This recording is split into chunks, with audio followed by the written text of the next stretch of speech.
Australian band Tame Impala, the brainchild of songwriter, producer, multi-instrumentalist Kevin Parker, is, in a sense, one of the most beloved indie acts of the last 15 years. This record right behind me, 2012's Lonerism, was a huge critical darling and is still extremely beloved over a decade later. And its 2015 follow-up Currents, which dabbled a little bit more in the psychedelic pop side of things, is also pretty beloved and spawned a pair of modern indie classics with songs like The Less I Know the Better and Let It Happen.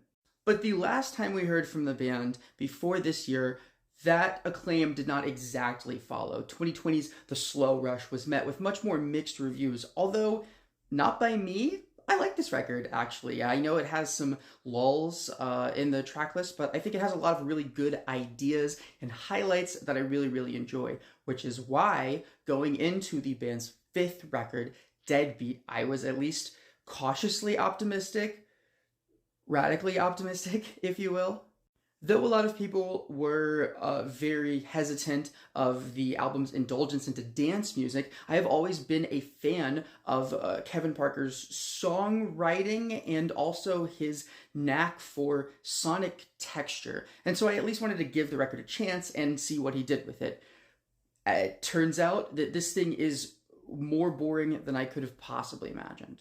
Now, that's not entirely fair. The record isn't a complete snooze fest. The third single, Dracula, has already latched onto a ton of people as the standout great song in the mix, in my opinion. It is far and away the best song on the record, and a great Tame Impala song that everyone should hear. I'm also pretty fond of the opener and the way it uses a little bit of subversion to dip its toes into dance music on the record. I think thematically it works really well, but beyond that, woof.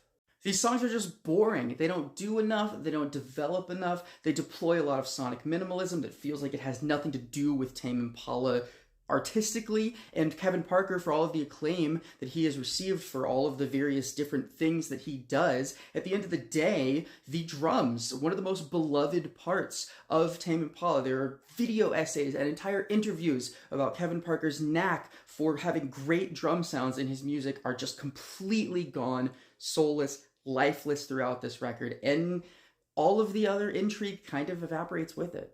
So yes, while this record does obviously have Kevin Parker's inherent talents to fall back on, it's not great. I went with a 4.5 out of 10 on this one, which is far and away the least that I've ever liked a Tame Impala record, and it feels a little bit painful to have seen him fall off like this. You can read my full review here, and you can tell me what you thought of the record in the comments.